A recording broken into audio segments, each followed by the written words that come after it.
আল্লাহ পাক রব্বুল আলামিন বলেন, হে আমার বান্দা বান্দীরা, ইন্নাল্লাযীনা ইয়াতলুনা কিতাবাল্লাহ, আমার যেই সকল বান্দা বান্দীরা এক নম্বর কাজ করবে, ইয়াতলুনা তেলাওয়াত করবে। কি তেলাওয়াত করবে? কিতাবাল্লাহ, আল্লাহর কিতাব তেলাওয়াত করবে। আল্লাহ পাক সুবহানাহু ওয়া তাআলা আসমান থেকে অনেকগুলো কিতাব অবতীর্ণ করেছেন। এই কিতাবগুলোর মধ্য থেকে একটা কিতাবের নাম হলো কালামুল্লাহ, কুরআন মাজিদ। আল্লাহ পাক রব্বুল আলামিন আয়াতের মধ্যে ডাক দিয়া বলেন, যারা কিতাবুল্লাহর তেলাওয়াত করে তথা কোরআন শরীফের তেলাওয়াত করে, এই কোরআন শরীফের তেলাওয়াতকারী আমার বান্দা বান্দীরা এমন ব্যবসা করে যেই ব্যবসার মধ্যে কোনো লস থাকে না। বলেন না সুবহানাল্লাহ। আমার মুসলমান ভাইয়েরা, তাহলে বোঝা যায় কোরআন তেলাওয়াত করে বান্দা সফল হয়, কোরআন তেলাওয়াত করে বান্দা কখনো বিফল হয় না, সফল হয়, পুরাটাই সফলতায় ভরা থাকে। এখন কোরআন তেলাওয়াত করলে কি পরিমাণ লাভ! আমার মুসলমান ভাইয়েরা ও যুবক ভাইয়েরা, আল্লাহর হাবিব জনাবে মুহাম্মদুর রাসূলুল্লাহ সাল্লাল্লাহু আলাইহি ওয়াসাল্লাম হাদিসের মধ্যে এলান করেন, হে আমার উম্মতের নরনারীরা, যদি আল্লাহর কোনো বান্দা আল্লাহর কোরআনটা তেলাওয়াত করে, মোহাব্বত করিয়া কোরআনকে তেলাওয়াত করতে থাকে, কোরআনের প্রত্যেকটা অক্ষর যতগুলাই সে তেলাওয়াত করবে, মান কারাআ হারফাম মিন কিতাবিল্লাহ ফালাহু হাসানাতুন ওয়াল হাসানাতু বিআশরি আমসালিহা।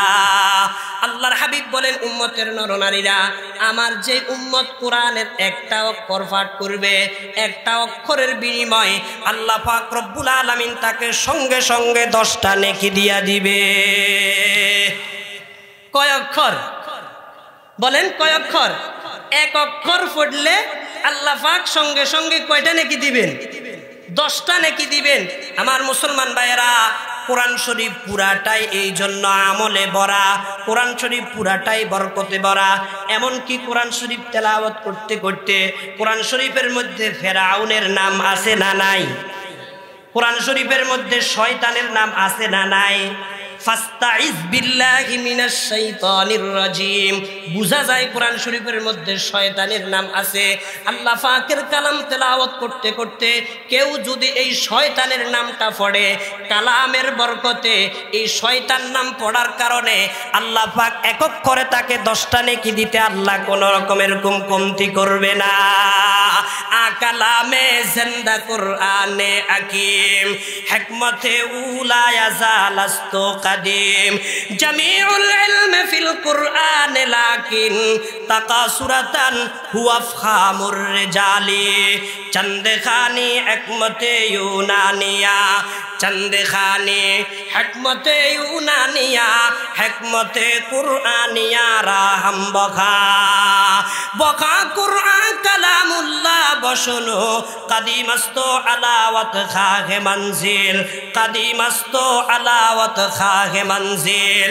আমার যুবক ভাইরা, আজকে কোরআন থেকে আমরা দূরে সরে গেছি, কোরআনকে কাছে টানি না, কোরআন পড়তে আমাদের কাছে কষ্ট লাগে। আগেরকার সময়ে আমাদের মা বোনরা ফজরের নামাজ পড়িয়া আল্লাহর কোরআনটা নিয়ে বসে যাইতো, এখন আর ওই সুরত দেখা যায় না। আমাদের ঘরের মধ্যে থেকে এরকম গানের আওয়াজ আসতে থাকে, বাজনার আওয়াজ আসতে থাকে। কোরআন তেলাওয়াতের ফেজা বর্তমান মুসলমানের ঘরের মধ্যে নাই। কথা বলেন ঠিক না বেঠিক? আল্লাহ পাক বলেন, ইন্নাল্লাযীনা ইয়াতলুনা কিতাবাল্লাহ, আমার যেই সকল বান্দা বান্দীরা কিতাবুল্লাহর তেলাওয়াত করবে, কিতাবুল্লাহর তেলাওয়াত করতে গিয়া এক অক্ষর পাঠ করলে আল্লাহ পাক সুবহানাহু ওয়া তাআলা সঙ্গে সঙ্গে তাকে 10টা নেকি দিবেন। বলেন তো, কোরআন তেলাওয়াত করে লোকটা কি ঠকলো নাকি জিতলো? বলেন, ঠকছে না জিতছে? জিতছে। কি ফোড়ে? সবাই বলেন না, কি ফোড়ে? কোরআন তেলাওয়াত করে তাহলে বান্দা ঠকে না জিতে? লাভবান হয় না ক্ষতিগ্রস্ত হয়? লাভবান হয়। আরো শুনুন, আল্লাহর হাবিব জনাবে মুহাম্মদুর রাসূলুল্লাহ সাল্লাল্লাহু আলাইহি ওয়াসাল্লাম এলান করেন, হে আমার উম্মতের নরনারীরা, আল্লাহ পাক রব্বুল আলামিন যে জান্নাতকে তৈরি করেছেন, যেই জান্নাতকে আলিশান করে আল্লাহ পাক তৈরি করেছেন, এই জান্নাত 5 ধরনের ব্যক্তির জন্য অপেক্ষায় আছে। এই 5 ধরনের ব্যক্তি মারা যাবে আর সোজা এই 5 ধরনের ব্যক্তিদেরকে রিসিভ করিয়া জান্নাত তার ভিতরে ঢুকায়া নেবে। সুবহানাল্লাহ। কয় ধরনের ব্যক্তি? 5 ধরনের ব্যক্তির জন্য জান্নাত অপেক্ষায় আছে। এই 5 প্রকারের লোক মারা যাবে আর সোজা জান্নাতে। বলেন না সুবহানাল্লাহ। আমার মুসলমান ভাইয়েরা, আল্লাহর হাবিব বলেন জান্নাত 5 ধরনের ব্যক্তির জন্য অপেক্ষায় আছে। ইন্নাল জান্নাতা তাশতাকু ইলা 5 নাফারিন। আল্লাহর হাবিব বলেন উম্মতের নরনারীরা, আল্লাহ পাক রব্বুল আলামিন নাজ নেয়ামত দিয়া যেই জান্নাতটাকে ভরে রাখছেন, ওই জান্নাত 5 ধরনের ব্যক্তির জন্য অপেক্ষায় আছে। এই 5 ধরনের ব্যক্তি মারা যাবে আর সোজা এরা জান্নাতে ঢুকে যাবে। সুবহানাল্লাহ। বলেন না কয় ধরনের ব্যক্তি? 5 ধরনের ব্যক্তি। এই 5 ধরনের ব্যক্তির জন্য কে অপেক্ষা করে? জান্নাত অপেক্ষা করে। ক্বালা রাসূলুল্লাহ সাল্লাল্লাহু আলাইহি ওয়াসাল্লাম, ইন্নাল জান্নাতা তাশতাকু ইলা 5 নাফার। আল্লাহর হাবিব বলেন নিশ্চয় জান্নাত 5 ধরনের ব্যক্তির জন্য অপেক্ষায় আছে। এরা মারা যাবে আর সোজা জান্নাতে চলে যাবে। সুবহানাল্লাহ। এই 5 ধরনের মধ্য থেকে এই 5 ধরনের ব্যক্তিরা কারা কারা খেয়াল করে শুনুন। আল্লাহর হাবিব বলেন 1 নম্বর হইল তালিল কোরআন। আল্লাহর হাবিব ডাক দিয়া বলেন উম্মতের নরনারীরা, 1 নম্বর হইল আল্লাহ পাকের ওই সকল আশিকিন বান্দা যারা সকাল সন্ধ্যা আল্লাহু আকবার, রাত্রি বুঝে না দিন বুঝে না, আল্লাহ পাকের কোরআনটাকে মোহাব্বত করিয়া সারাক্ষণ আল্লাহর কোরআনের সাথে একটা উলফত আছে, একটা সম্পর্ক আছে, একটা মোহাব্বত রাইখা সব সময় কোরআন তেলাওয়াত করে। তালিল কোরআন। যারা কোরআন তেলাওয়াত করে সর্বদা, এই কোরআন তেলাওয়াতকারীদেরকে মারা যাবে আর সোজা তারা আল্লাহর জান্নাতে ঢুকে যাবে। তালিয়াল কোরআন পছন্দ পেশে খোদা, তালিয়াল কোরআন পছন্দ পেশে খোদা, হুরু গিলমা লা জারাম বাহারশ ফেদা, হুরু গিলমা লা জারাম বাহারশ ফেদা। গের কুরআন খানি সবারো যায় হাবিব, গের কুরআন খানি সবারো যায় হাবিব, হুরু গিলমা নে তোরা বাশদ নসিব। আল্লাহর আরিফ ডাক দিয়া বলেন, হে আল্লাহর বান্দা বান্দিরা, যদি তুমি কোরআনের সাথে সম্পর্ক রাখো, কোরআনের সাথে মোহাব্বত রাখো, এই কোরআন তোমাকে জান্নাতের মেহমান বানাবে। জান্নাতের মেহমান হলে লাভটা কি হবে? আল্লাহ পাক রব্বুল আলামিন একজন আদনা জান্নাতীর জন্য বেহেশতের মধ্যে লাহু সামানুনা আলফা খাদেম, আল্লাহ পাক রব্বুল আলামিন ৮০,০০০ খাদেম রাখবেন। এই ৮০,০০০ খাদেম ওই লোকটাকে জান্নাতের মধ্যে আল্লাহু আকবার সন্তুষ্ট করার জন্য সদা সর্বদা তারা ব্যস্ত থাকবে। সুবহানাল্লাহ। বেহেশত আজাকে আজারে নবাসদ, কাছে রাবা কাছে কারে নবাসদ। এই বেহেশতের মধ্যে সর্বদা এই আল্লাহ পাক রব্বুল আলামিন কর্তৃক বেহেশতের মধ্যে হুরু গিলমানগুলা আপনাকে খুশি করানোর জন্য যা কিছু করার দরকার সব কিছু তারা করতে প্রস্তুত থাকবে। বলেন না সুবহানাল্লাহ। আমার মুসলমান ভাইয়েরা, তাহলে বোঝা যায় বেহেশতে অপেক্ষা করে কয় প্রকার ব্যক্তির জন্য? বলেন না কয় প্রকার? 5 প্রকার লোকের জন্য। 1 নম্বর হইল তালিল কোরআন, কোরআন তেলাওয়াতকারীর জন্য। সুবহানাল্লাহ। বলেন না সুবহানাল্লাহ। এখন কি আমাদের কি করতে হবে? কোরআন তেলাওয়াত করতে হবে না ছাড়তে হবে? আগের তুলনায় কম না বেশি? বাড়াই দিতে হবে তো। আসুন, কয় ধরনের ব্যক্তির জন্য জান্নাত অপেক্ষায় আছে? 1 নম্বর কে? কোরআন তেলাওয়াতকারী। 2 নম্বর কে? আল্লাহর হাবিব বলেন উম্মতের নরনারীরা। 2 নম্বর হইল হাফিজিল লিসান। হাফিজ ইসমে ফাইল, হেফাজতকারী। হেফাজতকারী কাকে? আল লিসান, জবানকে। জবান হেফাজতকারী, যে জিহ্বা হেফাজত করে, জিহ্বাকে সংযত করে, যেখানে সেখানে আজে বাজে কাজে জিহ্বাকে ব্যবহার করে না, জিহ্বাকে জায়গা বুঝি ব্যবহার করে, তথা জিহ্বার হেফাজত যে করে, আল্লাহর হাবিব বলেন জিহ্বার হেফাজতকারী ব্যক্তির জন্য আল্লাহর জান্নাত অপেক্ষা করে। বলেন না সুবহানাল্লাহ। তাহলে জান্নাত অপেক্ষায় আছে 5 ধরনের ব্যক্তির জন্য। দ্বিতীয় নম্বর কারা? সবাই একটু বলেন না। যারা কি করে? জিহ্বা জবানের হেফাজত করে, মুখের হেফাজত করে। আমি আপনাদের কাছে জানতে চাই, বর্তমানে আমাদের অঙ্গ প্রত্যঙ্গের দ্বারা যতগুলো গুনাহ হয়, তন্মধ্য থেকে কোন অঙ্গের দ্বারা গুনাহ বেশি হয়? জিহ্বার দ্বারা। কেন? জিহ্বাকে আমরা সুযোগ পাইলে আরেকজনের বিরুদ্ধে গীবত করি, করি কি করি না? গীবত করলে সওয়াব না গুনাহ? গুনাহ। এই জিহ্বার দ্বারা আমরা মিথ্যা কথা বলি কি বলি না? মিথ্যা কসম করি কি করি না? মিথ্যা কথা বললে, মিথ্যা কসম করলে গুনাহ হয় না সওয়াব হয়? গুনাহ হয়। মিথ্যা সাক্ষী দিলে গুনাহ হয় না সওয়াব হয়? কারো বিরুদ্ধে মিথ্যা তোহমত দিলে বলেন তো গুনাহ হয় না সওয়াব হয়? তাহলে এই গুনাহটা কোন অঙ্গের দ্বারা হলো? জবানের দ্বারা।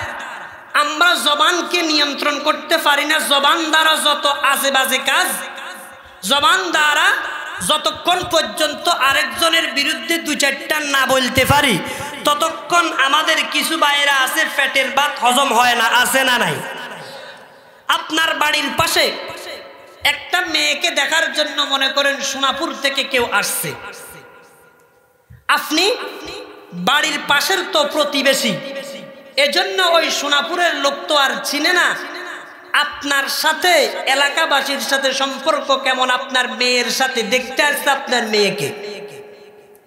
এবার বাড়ির পাশের এক প্রতিবেশীকে ওই বরের পক্ষে জিজ্ঞাসা করে, এই মেয়েটাকে তো আমরা দেখার জন্য আসছি, মেয়েটার ব্যাপারে আপনার মালুমাত কি, কি জানেন? এখন সে চিন্তা করে, বলে আপনার বাড়ি কোথায়? বলে সোনাপুর। ছেলে কি করে? ছেলে ইঞ্জিনিয়ার। এখন আপনারে জিজ্ঞাসা করছে, আপনি চিন্তা করেন ইঞ্জিনিয়ারের কাছে এই মেয়ে যাবে না? এটা তো হতে পারে না। 2-4 কলম যদি এখন আমি মারি দিই, তাহলে হয়তো এই বিবাহটা ক্যান্সেল হয়ে যাবে। 2-4টা মিথ্যা কথা বলে বহু বিবাহ নষ্ট করছে, ভেঙ্গে দিয়েছে। এরকম মুসলমান আপনাদের ইসহাক মুন্সির আশপাশে আছে না নাই? আছে নাকি? বলেন তো এটা মিথ্যা তোহমত কিনা? আই বেরাদর গির খেরদারি तमाम, আই বেরাদর গির খেরদারি तमाम, নরমশিম কালাম हर के बाशद तलखे गुयत रश रुए, हर के बाशद तलखे गुयत रश रुए, दोस्ता अजवय बगरदा नंद्रुए, दरमियाने दोस्ता मसरूरे बाश, गिर खबरदारी से दुश्मन दूरे बाश। আমার মুসলমান ভাইয়েরা, আজকে জবানের নিয়ন্ত্রণ আমরা করতে পারি না। জবান দ্বারা কত মানুষকে ঘায়েল করি, জবানের দ্বারা কত মানুষের মনে কষ্ট দিই। মনে করি দিলে কি হবে, আমার টাকা আছে, অন্যের মনে কষ্ট দিলে কোনো অসুবিধা নাই, অন্যকে 2-4টা গালি দিলে কোনো অসুবিধা নাই, অন্যের মা ধরিয়া গালি দিলে কোনো অসুবিধা নাই। আমি তো সমাজপ্রতি, আমি তো সমাজের এরকম উচ্চ স্তরের লোক, আমাকে কিছুই করতে পারবে না। আমি তো এলাকার মেম্বার, আমি তো চেয়ারম্যান, আমি তো ফানসাদ, আমাকে কেউ কিছু করতে পারবে না। এই কথা চিন্তা করিয়া আরেকজনের ইজ্জতের উপর আঘাত করে নেওয়ালা বহু বড় লোকের বাচ্চা আছে না নাই? অন্যকে মানুষ মনে করে না, মানুষকে মানুষ মনে না করিয়া যার তার শানে যেভাবে সেভাবে কথা বলে, এরকম লোক আছে না নাই? আল্লাহর হাবিব বলেন, উম্মতেরা হাফিজুল লিসান, তুমি যদি তোমার জবানটাকে কন্ট্রোল করতে পারো, জবানটাকে নিয়ন্ত্রণ করতে পারো, জবান দ্বারা কোনো আজে বাজে কথা না বলো, কোনো মানুষকে কষ্ট না দাও, আল্লাহু আকবার, জবানটাকে কন্ট্রোল আর নিয়ন্ত্রণ করো, তুমি মারা যাইবা আর সোজা তুমি জান্নাতের মেহমান হয়ে যাইবা। সুবহানাল্লাহ।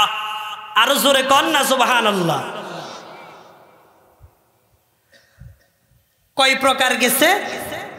কয় ধরনের ব্যক্তির জন্য জান্নাত অপেক্ষা করে? 5 ধরনের ব্যক্তির জন্য। কি বলেন? 5 ধরনের। 1 নম্বর কে না? সবাই বলেন কে? কোরআন তেলাওয়াতকারী। 2 নম্বর জবানের হেফাজতকারী। এর দ্বারা আমরা কি বুঝতে পারলাম?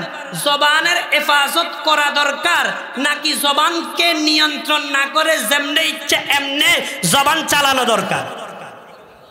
হেফাজত করার দরকার আছে না নাই?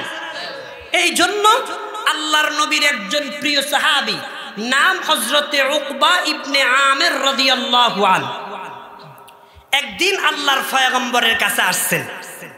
আসিয়া বলেন, হুজুর, আমি দিলের ভিতরে একটা আগ্রহ নিয়ে আপনার কাছে আসছি। কি আগ্রহ? হুজুর, আমি মুক্তি পেতে চাই। পরকালে আমি যখন মারা যাব, আল্লাহ পাকের কঠিন দরা থেকে আমি মুক্তি পেতে চাই। কারণ আল্লাহ যদি ধরে তাহলে বাঁচার কোনো উপায় আছে? আল্লাহর আযাব শক্ত আযাব। ইন্না বাতশা রাব্বিকা লাশাদীদ। মালিকের দরা বহুত কঠিন দরা। এই দরার থেকে বাঁচার শক্তি নাই। হযরত উকবা ইবনে আমির নবীজিকে আসিয়া বলেন, হুজুর, আমি আপনার কাছে এই মর্মে আসছি, আমি আল্লাহ পাকের দরা থেকে বাঁচতে চাই। আল্লাহ যেন পরকালে আমারে না ধরে, পরকালে আমারে মুক্তি দিয়া সোজা আল্লাহ জান্নাতের মেহমান বানায়। এই বড় একটা আগ্রহ নিয়ে আপনার কাছে আসছি। আপনি কিছু কাজ দেন, ওই কাজগুলো আমি করব, আর বিনা হিসাবে আল্লাহর জান্নাতের মেহমান হব। সুবহানাল্লাহ। আপনারা আমার কথা বুঝেন? সাই কে কে বুঝেন? হাতটা তোলেন তো। মাশাআল্লাহ, আল্লাহ বুঝার তৌফিক দান করেন, আমিন। তাহলে সাহাবী আসিয়া নবীজির কাছে কি জানতে চাইছেন? আল্লাহ পাকের দরা থেকে বাঁচতে চাই। মান নাজাতু ইয়া রাসূলুল্লাহ। ওগো আল্লাহর পয়গম্বর, কোন কাজ করলে আমি নাজাত পাবো, আমি মুক্তি পাবো? মুক্তির পথ, মুক্তির রাস্তাটা আপনি আমাকে বলে দেন, তাহলে আমার জন্য সুবিধা হয়। আমি আপনাদেরকে জিজ্ঞাসা করি, সাহাবীর যেই প্রশ্ন, সাহাবী আল্লাহ পাকের দরা থেকে বাঁচার জন্য নবীজির কাছে প্রশ্ন করেছেন। এখন আল্লাহর দরা থেকে বাঁচার জন্য শুধু সাহাবীদের দরকার নাকি আমাদেরও দরকার? তাহলে এই প্রশ্নটা আমাদের জন্য প্রযোজ্য কিনা? আসুন, আল্লাহর হাবিব সাহাবীকে লক্ষ্য করিয়ে 3টি কথা বলেছেন। আল্লাহর নবী বলেন, আমার সাহাবী, যদি তুমি বাঁচতে চাও তাহলে 3টা কাজ করো। 3 কাজ করবা, আল্লাহ পাকের দরা থেকে মুক্তি পায়া তুমি সোজা জান্নাতের মেহমান হয়ে যাইবা। সুবহানাল্লাহ। কয় কাজ? সবাই বলেন কয় কাজ? এই চরের মানুষ এত আস্তে কথা কন কেন? চরাঞ্চলের মানুষের তো শক্তিও বেশি, কারণ ভালো খানা খায় না। কি বলেন? খানা তো ভালো, যেটা খায় এটার মধ্যে কোনো ফরমালিন নাই। তাহলে চরের মানুষ তো কথা আরো জোরে বলার দরকার। ওই জন্য কথা বলতে চায় না, না বলতে হয়, প্রশ্নের উত্তর দিতে হয়, ছাত্র কথা বলতে হয়। সম্মানিত হাজিরিন, সাহাবী যখন প্রশ্ন করেছেন, নবীজি 3টা কথা বলেছেন। আল্লাহর হাবিব ডাক দিয়া বলেন, হে আমার সাহাবী, যদি আল্লাহ পাকের দরা থেকে তুমি বাঁচতে চাও, 3টা কাজ করো। 3 কাজ করলে তুমি আল্লাহর দরা থেকে বাঁচিয়া যাইবা, জাহান্নাম থেকে মুক্তি পায়া তুমি জান্নাতের মেহমান হয়ে যাইবা। সাহাবী বলেন, হুজুর কাজগুলা কি কি? আল্লাহর হাবিব বলেন, 1 নম্বর কাজ, আমলিকা আলাইকা লিসানাকা। হে আমার সাহাবী, আল্লাহ পাক তোমাকে জবান দিয়েছেন, এই জবানটা বহুত বড় নেয়ামত। জবান অনেক মানুষের নাই, বোবা মানুষ, কথা বলতে পারে না, বাক শক্তি নাই, কথা বলার মতো কোনো শক্তি তাদের কাছে নাই। এরকম কিছু মানুষ আছে না নাই? আল্লাহ পাক তোমাকে জবান দিয়েছেন, আল্লাহ পাক তোমাকে জবানের মতো নেয়ামত দিয়েছেন। এই নেয়ামতটাকে তুমি আজে বাজে কাজে ব্যবহার না করিয়া জবানটাকে নিয়ন্ত্রণ করো। জবানের মধ্যে তোমার উচ্চারিত হবে লা ইলাহা ইল্লাল্লাহ, লা ইলাহা ইল্লাল্লাহ, লা ইলাহা ইল্লাল্লাহ। নামে উঁচু বড় জবান আম্মির আওয়াজ, নামে উঁচু বড় জবানম মিরাওয়াত हर बुने मुँह अजा सर जुए शवाद बुए आदिल बरचुफर आमी शवाद ई जबारा जुमला ऐरामी शवाद আল্লাহ পাকের নামের মধ্যে একটা মজা আছে না নাই কথা বলেন আছে কিনা আল্লাহ পাকের নাম যতই উচ্চারণ করি ভালো লাগে না খারাপ লাগে নামে উঁচু বর জবান মিরাওয়াত হর বুনে মু আজা আসল জুয়ে শাওয়াত আল্লাহর আরেফ ডাক দিয়া বলেন যখন মালিকের নামটা আমার মুখে আসে আমার মুখটা মালিকের নামের দ্বারা মিষ্টি হয়ে যায় সুবহানাল্লাহ কিন্তু আমরা তো জবানের মধ্যে মালিকের নাম নাই জবানের মধ্যে মানুষের গীবত আর শিকায়াত জবানের মধ্যে আজেবাজে কথা মিথ্যা কথা আর যত সগল করি আছে যত দুই নম্বরই আছে এই দুই নম্বরই কাজ দিয়া জবানটারে সাজায়া রাখছি জবানের মধ্যে আল্লাহর নাম নিতে আমাদের কষ্ট হয় কথা বলেন ঠিক না বেঠিক এই জন্য আল্লাহর হাবিব বলেন আমার সাহাবীরে যদি তুমি বাঁচতে চাও জাহান্নাম থেকে বাঁচতে চাও তিনটা কাজ করো এক নম্বর হলো আমলিকা আলাইকা লিসানাকা তুমি তোমার জবানটাকে নিয়ন্ত্রণ করো জবানটাকে নিয়ন্ত্রণহীন করিও না কারণ যেই ব্যক্তি জবানের জিম্মাদার হবে আল্লাহর হাবিব বলেন ক্বালা রাসূলুল্লাহ সাল্লাল্লাহু আলাইহি ওয়াসাল্লাম মাইয়াজমাল্লি মা বাইনা লাহইহি ওয়া মা বাইনা রিজলাইহি আযমাল্লাহুল জান্নাহ আল্লাহর হাবিব বলেন উম্মত রে যদি তুমি দুইটা জিনিসের জিম্মাদারি নিতে পারো আমি নবী তোমার জন্য জান্নাতের জিম্মাদারি নিলাম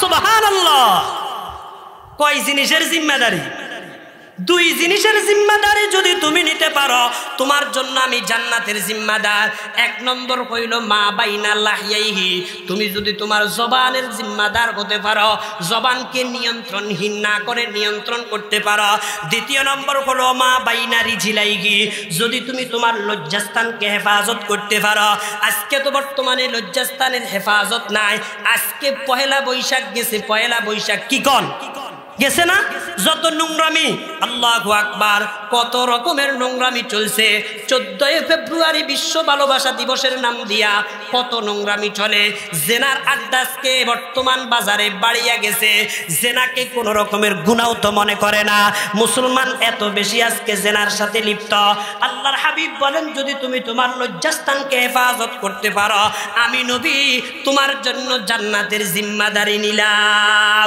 সুবহানাল্লাহ আমার মুসলমান ভাইরা উকবা ইবনে আমির রাদিয়াল্লাহু আনহু আল্লাহর হাবিবের কাছে জানতে চাইছেন হুজুর কোন জিনিসে মুক্তি মিলে আল্লাহর হাবিব বলছেন তিন কাজ করো মুক্তি পাওয়া যাইবা এক নম্বর জবানের হেফাজত করো আমলিকা আলাইকা লিসানাকা দুই নম্বর কাজ হলো আমার সাহাবীরে ওয়াল ইয়াসাকা বাইতুকা তোমার ঘরটাকে তুমি প্রশস্ত করো প্রশস্ত ঘরে থাকো আমার মুসলমান ভাইরা প্রশস্ত ঘর অর্থ কি মুহাদ্দিসিনে কেরাম রহিমাহুল্লাহ লিখতেছেন ঘরটাকে প্রশস্ত করার অর্থ হলো ঘরে সময় বেশি দাও বাহিরে দিও না সকাল 8টা থেকে 1টা পর্যন্ত অন্যের কাজ করেছো দোকানদারি করেছো এখন 1টা বাজে বাড়িতে আসছো নামাজ পড়িয়া গোসল করছো নামাজ পড়ছো এখন বাহিরে আড্ডা দেওয়ার সময় না বন্ধুদের সাথে আড্ডা দেওয়ার সময় না এই সময়টা তুমি বাড়িতে থাকো আসর পর্যন্ত বাড়িতে থাকো আসর পড়িয়া আবার বের হয়ে চলে গেছো তুমি রাত এশা পর্যন্ত তোমার কাজ করছো ব্যবসা প্রতিষ্ঠানের সাথে ছিলা এখানে ছিলা সেখানে ছিলা এশারের পরে আর তুমি অন্য জায়গায় সময় দিও না বন্ধুদের আড্ডায় সময় দিও না পার্কে বসিয়া বসিয়া ঘোরাফেরা করিও না দুই নম্বরই কাজের সাথে লিপ্ত না থাকিয়া ঘরকে প্রশস্ত করার অর্থ হলো ঘরে সময় দাও আজকে মুসলমান ঘরে সময় দিতে জানে না মুসলমান ঘরে থাকে না বেহায়ার বেলাজার মতো সবগুলা বাহিরে কথা বলেন ঠিক না বেঠিক বন্ধুদের আড্ডায় মুসলমান থাকে কি থাকে না কথা বলেন আল্লাহু আকবার কত রকমের এরকম নাইট ক্লাবের মধ্যে রাত কাটায় দেয় বাড়িতে সময় দেয় না স্ত্রীকে সময় দেয় না মেয়েকে সময় দেয় না ছেলেকে সময় দেয় না সময় না দেওয়ার কারণে কি হয় ওই স্ত্রী রিকশাওয়ালার সাথে কথা বলতে মজা পায় স্ত্রী সিএনজির ড্রাইভারের সাথে কথা বলতে মজা পায় স্ত্রী স্বামী যেহেতু বাড়ির বাজার সদাইও করে না স্ত্রীকেই করা লাগে এজন্য স্ত্রী বাজারে যায় ওই কাপড় দোকানদারের সাথে সুন্দর সুন্দর কথা বলে। স্ত্রী যখন রিক্সার ড্রাইভারের সাথে বাজারে যায়, রিক্সার ড্রাইভারের সাথে কথা বলতে মজা পায়, সিএনজির ড্রাইভারের সাথে কথা বলতে মজা পায়। মজা পাইতে পাইতে এক সময় দেখা যায় ৬-৭ ছুটিয়ার মা এরপরও রিক্সার ড্রাইভারের সাথে চলে যায়। কথা বলেন ঠিক না বেটি? এটা কি শুধু স্ত্রীর দোষ নাকি স্বামী বেচারারও কিছু দোষ আছে? যদি স্ত্রীর দোষের কারণে তার উপরে অভিযোগ হয়, এই অভিযোগটা আগে কার হওয়া দরকার? স্বামীর হওয়া দরকার। কেন? স্বামীরা স্ত্রীদেরকে সময় দিতে রাজি না, স্ত্রীদেরকে সময় না দিয়া সারাক্ষণ বাহিরে বাহিরে ঘোরাফেরা করে। তো স্ত্রী যদি চলে যায়, এই দোষে শুধু স্ত্রী দোষী হবে না, স্বামীও দোষী হবে। এই জন্য বেদ যদি স্ত্রীকে দিতে হয়, আগে কাকে দিতে হবে? কথা বুঝছেন না বুঝেন নাই? বাড়িতে সময় দেয় না। আল্লাহর নবী বলেন, তুমি যদি মুক্তি পেতে চাও, সময় কোথায় দাও? বাড়িতে দাও। কথা কি বুঝতেছেন? চাই কারা কারা বুঝতেছেন? কথা কন না তো, এই জন্য আমি টেনশনে আছি। হাত তোলেন, কে কে বুঝতেছেন? মাশাআল্লাহ।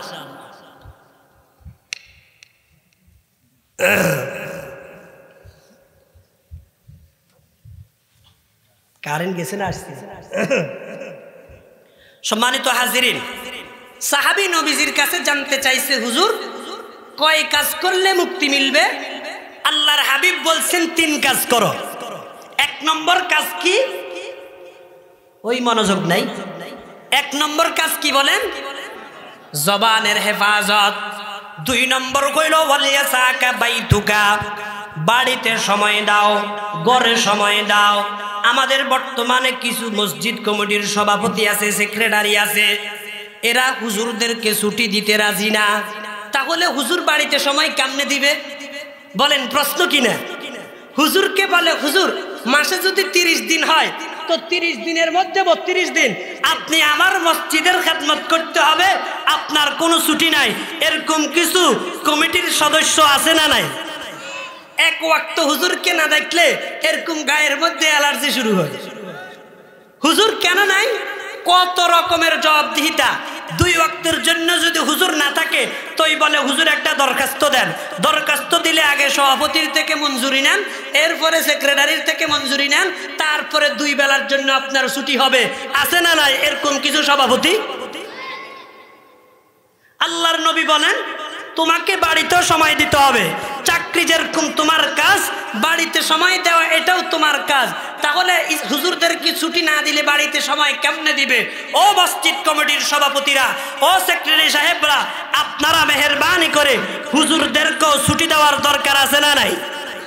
আবার না বললে নয়, কিছু মাদ্রাসার মুহতামিম সাহেবরা এরকম আছেন, নিজের ফ্যামিলিটা বাড়িতে থাকে, মাদ্রাসার কাছেই থাকে। হুজুর একটার বাড়ি 30 কিলোমিটার দূরে। হুজুরকে বলে, হুজুর মাসে 6 মাসও বাড়িতে যাইতে পারবেন না, সারাক্ষণ আমার ছাত্রদেরকে নিয়ে বসে থাকতে হবে, মাদ্রাসা নিয়ে বসে থাকতে হবে। সপ্তাহে 1 দিন হুজুরদেরকে ছুটি দিতে চায় না। এরকম কিছু মুহতামিম সাহেব আছে না নাই? আছে, আছে না? ও মুহতামিম সাহেবরা, আপনারাও হুজুরদেরকে ছুটি দিবেন, হুজুরদের প্রতি খুব যত্নশীল হবেন, তাদেরও বাড়িতে সময় দেওয়ার দরকার আছে। ওয়ালিয়াসাকা বাইতুকা, আল্লাহর হাবিব বলেন, হে আমার সাহাবী, যদি তুমি আল্লাহ পাকের দরা থেকে বাঁচতে চাও, 2 নম্বর তোমাকে যেই কাজ করতে হবে, তুমি বাড়িতে সময় দাও। বাড়িতে সময় দাও, আশেপাশে কাজে বন্ধুদের আড্ডায় যাও না। 3 নম্বরের কাজ হলো ওয়াবকি আলা খাতিআতিকা, ওয়াবকি আলা খাতিআতিকা। হে আমার সাহাবী, নিজের কৃতকর্মের জন্য, নিজের গুনাহের জন্য, নিজে কত গুনাহ করেছ, এই গুনার জন্য আল্লাহ পাকের কাছে তওবা করো, আল্লাহ পাকের কাছে ক্ষমা চাও। ইয়া আল্লাহ, আমার তো কত গুনাহ হয়ে গেছে, আল্লাহ মেহেরবানি করে আমাকে মাফ করিয়া দেন। বলেন তো আল্লাহ পাকের দরবারে কাঁদার দরকার আছে না নাই? মুসলমান আজকে কাঁদতে জানি না, অথচ আরেফে রুমি রহমতুল্লাহ আলাই ডাক দিয়া বলেন, চুবর আরন আজ পেশিমানি আনি, চুবরারন্দ আজ পেশিমানি আনি আরশেলার জদ আজ আনিনুল মুজনিবি আছুনালার জদ কে মাদার পরওয়ালাদ দস্ত শাগিরদ বাবালামি কুশাদ। আর ফের রুমি রহমতুল্লাহি আলাইহি ডাক দিয়া বলেন, হে আল্লাহর বান্দা, যখন আল্লাহর কোন বান্দা আল্লাহ পাক রব্বুল আলামিনের কাছে কাঁদতে থাকে, নিজের গুনার কথা স্মরণ করিয়া কৃতকর্মের কথা স্মরণ করিয়া কাঁদে, আল্লাহ আমি তো বড় গুনাহগার, তোমার নাম গফফার, তুমি যদি ক্ষমা না করো আমার ক্ষমার কোনো উপায় নাই। ইয়া আল্লাহ দয়া করে তুমি আমাকে ক্ষমা করে দাও, দয়া করে তুমি আমাকে মাফ করে দাও। যখন আল্লাহর বান্দা আল্লাহ পাকের কাছে গুনাহের জন্য ক্ষমা চায়, চুবরারন আজ পেশিমানি আনি আরশেলার জদ আজ আনিনুল মুজনিবি। এই গুনাহগার গুনার কথা স্মরণ করিয়া যখন কাঁদা শুরু করে, আল্লাহ পাক রব্বুল আলামিনের আরশে মুআল্লা এইভাবে হিলতে থাকে। সুবহানাল্লাহ। আল্লাহ পাক আরশকে ডাক দিয়ে বলেন, হে আরশ তুমি এরকম হিলতেছে কেন, এরকম ঢুলতেছে কেন, কারণ কি?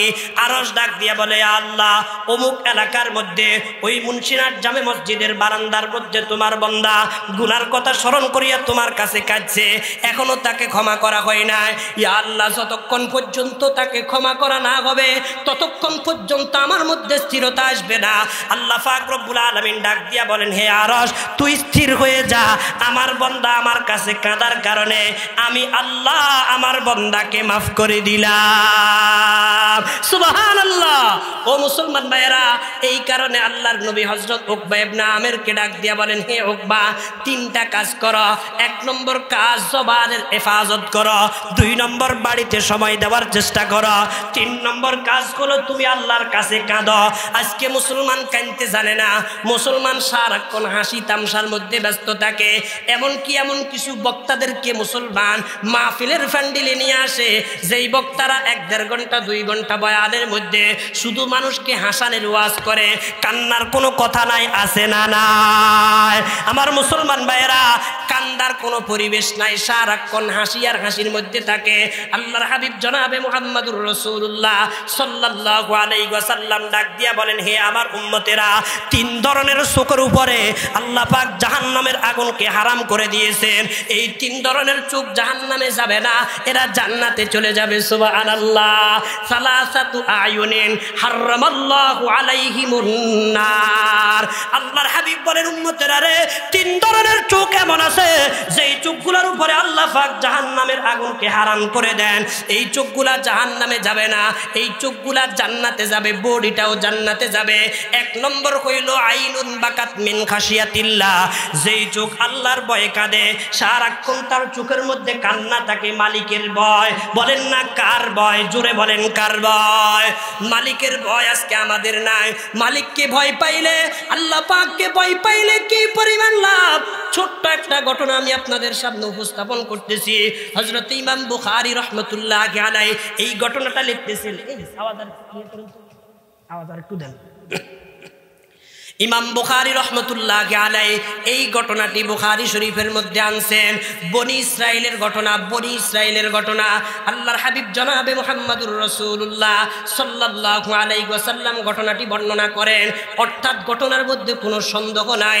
আল্লাহর হাবিব জনাবে মুহাম্মদুর রাসূলুল্লাহ সাল্লাল্লাহু আলাইহি ওয়াসাল্লাম বলেন, হে আমার উম্মতের নরনারীরা, আগেরকার যুগে তথা বনি ইসরাইলের মধ্যে একজন প্রভাবশালী বাদশা ছিল, যেই বাচ্চার কোনো প্রভাবের কমতি ছিল না, প্রতিপত্তির কমতি ছিল না, মাল দৌলতের কোনো কমতি ছিল না, টাকা পয়সার কমতি ছিল না, ছেলে সন্তান 5-7 জন তার সন্তান ছিল।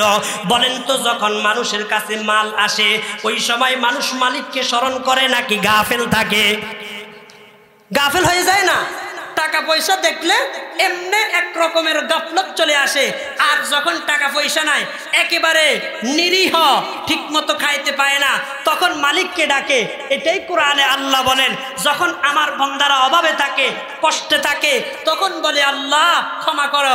আর যখন সুখে থাকে তখন আর আমারে ডাকে না, তখন দুনিয়াতে আকাম করিয়া বেড়ায়। কথা বলেন ঠিক কিনা?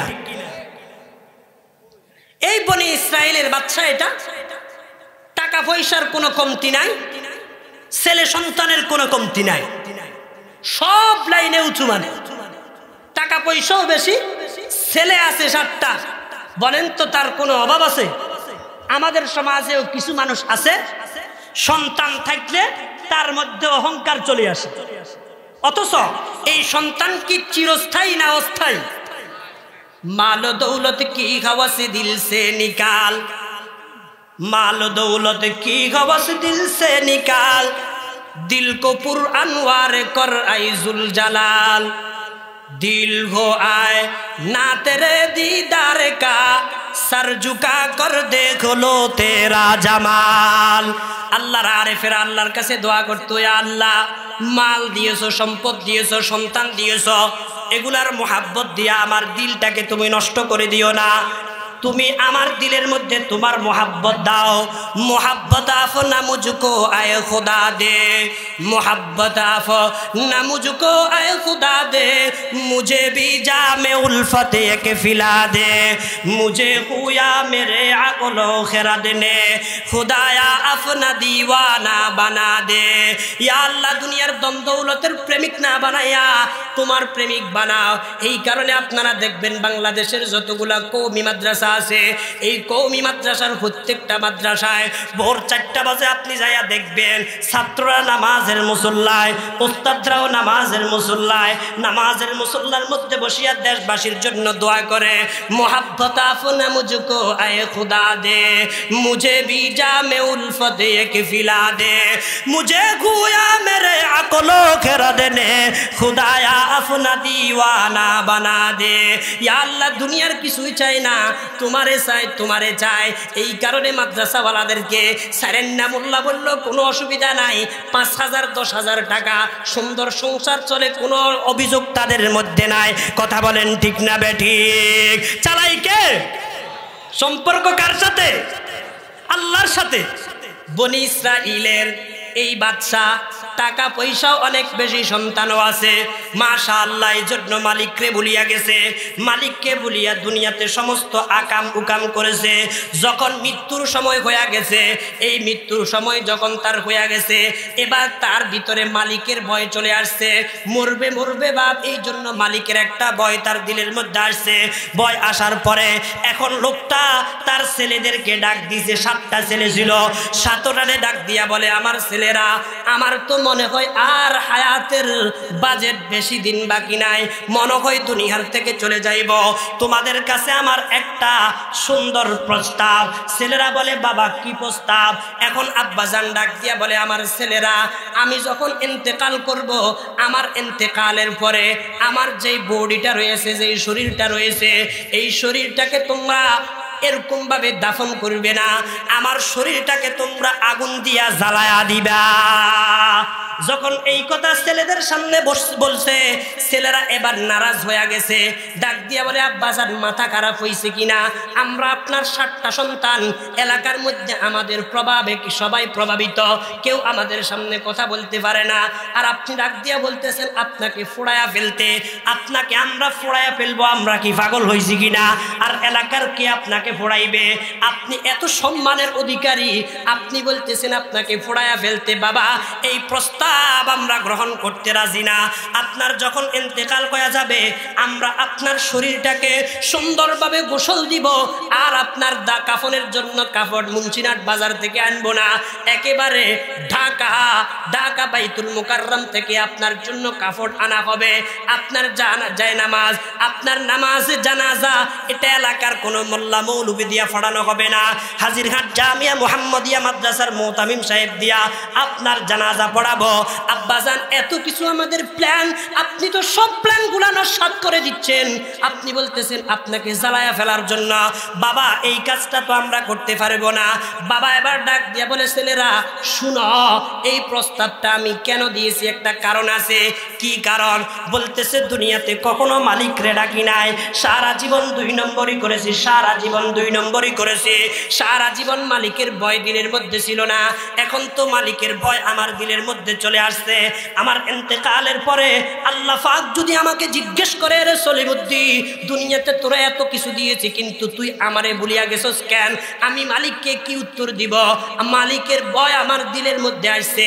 এই মালিক মালিকের ভয়ের কারণে আমি তোমাদেরকে প্রস্তাব করতেছি আমার শরীরটাকে তোমরা জ্বালায়া 3 ভাগ করবা। 3 ভাগ করবা সালিগুলোকে, এই সালিগুলোকে 3 ভাগ করে 1 ভাগ মাটিতে ফুতে রাখবা, আরেক ভাগ বাতাসে উড়াইয়া দিবা, আরেক ভাগ নদীতে ফালাইয়া দিবা। ছেলেরা ডাক দিয়া বলে বাবা এটা তো সম্ভব না। বাবা বলে আমার ওসিয়ত একটা, এটাই তোমরা পালন করতে হবে। সন্তানরা এবার বাবার কথা মতে বাধ্য হয়েছে কি হয় নাই? হয়েছে। বাধ্য হওয়ার পরে বললে আচ্ছা ঠিক আছে বাবা যান, আমরা করে ফেলবো। সময় মতো যখন বাবার ইন্তেকাল হয়ে গেছে, ইন্তেকালের পরে এবার আল্লাহু আকবার, সন্তানরা বাবার ওসিয়ত মোতাবেক তাকে একেবারে জ্বালায়া ফেলছে। জ্বালায়া 3 ভাগ করে, 1 ভাগ নদীতে, আরেক ভাগ বাতাসে, আরেক ভাগ মাটিতে, 3 ভাগ 3 জায়গায় রাখার পরে বলেন তো আল্লাহ পাক রব্বুল আলামিন 3 ভাগকে একসাথ করার উপরে আল্লাহ পাক সক্ষম নাকি অক্ষম? সক্ষম কিনা? আল্লাহ পাক রব্বুল আলামিন সক্ষম। আল্লাহ পাক রব্বুল আলামিন সবগুলাকে একসাথ করেছেন। একসাথ করে এবার জিজ্ঞাসা করে রে আমার বান্দা দুনিয়াতে এই ফাগলামি কেন করছস? বলছ তোকে 3 ভাগ করার জন্য। কেন করছস? আল্লাহ পাককে এবার লোকটা উত্তর করে আল্লাহ যেই আকাম আমি দুনিয়াতে করেছি আমি জানি এটা আকাম, এটা ঠিক না, এরপরও আমি একটা কারণে করছি। সেই কারণটা হলো দুনিয়াতে সারা জীবন তো আপনারে ভয় পায় নাই, জীবনের শেষ প্রান্তে আইসা আপনার ভয় আমার দিলের মধ্যে আসছে। যখন আপনার ভয়টা আমার দিলের মধ্যে আসছে, আপনার ভয়ে আমি প্রভাবিত হয়ে মাওলা এই কাজ করেছি। আল্লাহ পাক রব্বুল আলামিন জিজ্ঞাসা করে আসলে কি আমার ভয়ে? বান্দা বলে আল্লাহ আসলে আপনার ভয়ে এই কাজ করেছি। আল্লাহ পাক রব্বুল আলামিন বলেন বান্দা যেহেতু তোর দিলের মধ্যে আমার ভয় ছিল, আমার ভয়ের কারণে তুই একটা কাম করেছস, হে বান্দা আমার ভয়ের কারণে আজকে আমি তোরে মাফ করিয়া দিলাম। হারকে দারদ খৌফে আকদর দিল মুদাম, হারকে দারদ খৌফে আকদর দিল মুদাম, জান্নাতুল মাওয়া দেখাদ ওরা মুকাম, জান্নাতুল মাওয়া দেখাদ ওরা মুকাম, জিক্র হকা মদ গজাই রুহেরা মরহামা মদ ই দিলে মজরুহেরা। আমার মুসলমান ভাইয়েরা বলেন তো আল্লাহ পাকের ভয় দিলের মধ্যে রাখলে লাভ নাকি লস? এই লোকটা মালিককে ভয় পাওয়ার কারণে মাপ পাইছে কিনা? কথা বলেন মাপ পাইছে কিনা? কিসের কারণে? কার ভয়ের কারণে? আল্লাহর ভয়ের কারণে। এই কারণে আল্লাহর হাবিব জনাবে মুহাম্মদুর রাসূলুল্লাহ সাল্লাল্লাহু আলাইহি ওয়াসাল্লাম বলেন সালাসাতু আয়ুনিন কদ হারামাল্লাহু আলাইহিমুন নার।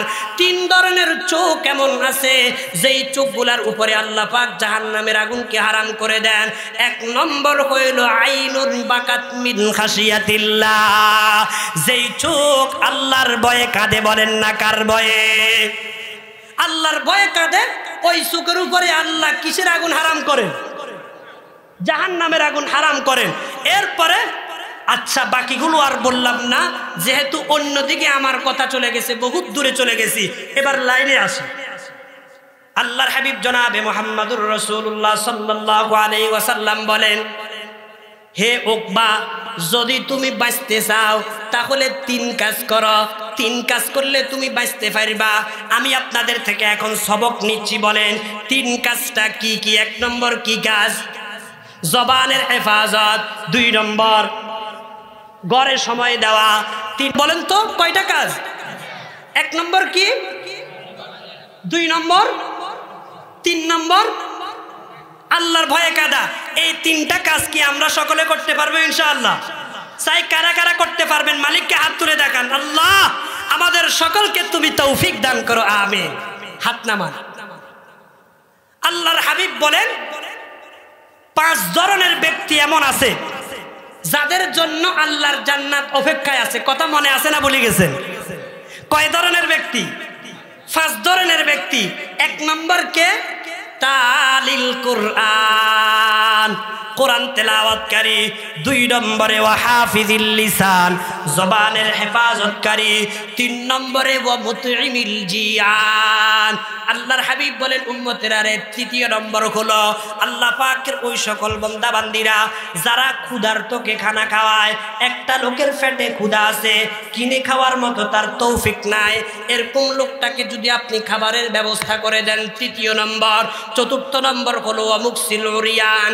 আল্লাহর হাবিব বলেন উম্মতেরা রে, চতুর্থ নম্বর হইল আপনি যদি কোনো ব্যক্তিকে বস্ত্রের ব্যবস্থা করে দেন, যেই লোকটার কাছে বস্ত্র নাই, কাপড় নাই, এরকম বস্ত্রহীন লোকটাকে আপনি বস্ত্রের ব্যবস্থা করে দেন, এই লোকটাকে যদি আপনি বস্ত্রের ব্যবস্থা করে দেন, আল্লাহর হাবিব বলেন আপনার জন্য জান্নাত অপেক্ষায় থাকে। সুবহানাল্লাহ।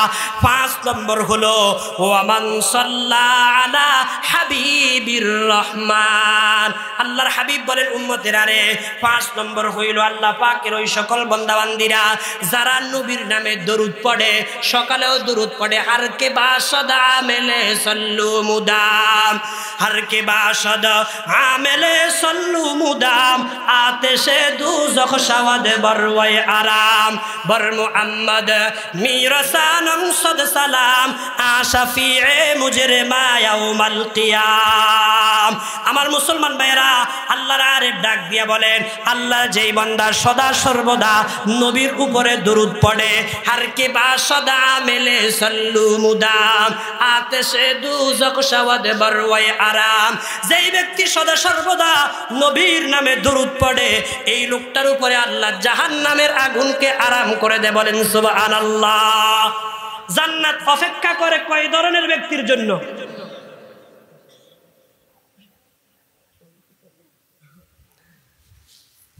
আল্লাহর হাবিব বলেন 5 ধরনের ব্যক্তির জন্য জান্নাত অপেক্ষায় আছে। 1 নম্বর কে? সবাই বলেন, মুখস্থ হইতে হবে তো। 1 নম্বর কে? কোরআন তেলাওয়াতকারীরা। 2 নম্বর কে? জবানের হেফাজতকারীরা। 3 নম্বর ক্ষুধার্তকে খাবার দাতা। আরে কথা কয় না কে? ক্ষুধার্তকে খাবার দাতা। 4 নম্বর যে বস্ত্রদানকারী, মাশাআল্লাহ। 5 নম্বর নবীর উপরে দুরূদ পড়া। এই 5টা আমল মুখস্থ হইছে?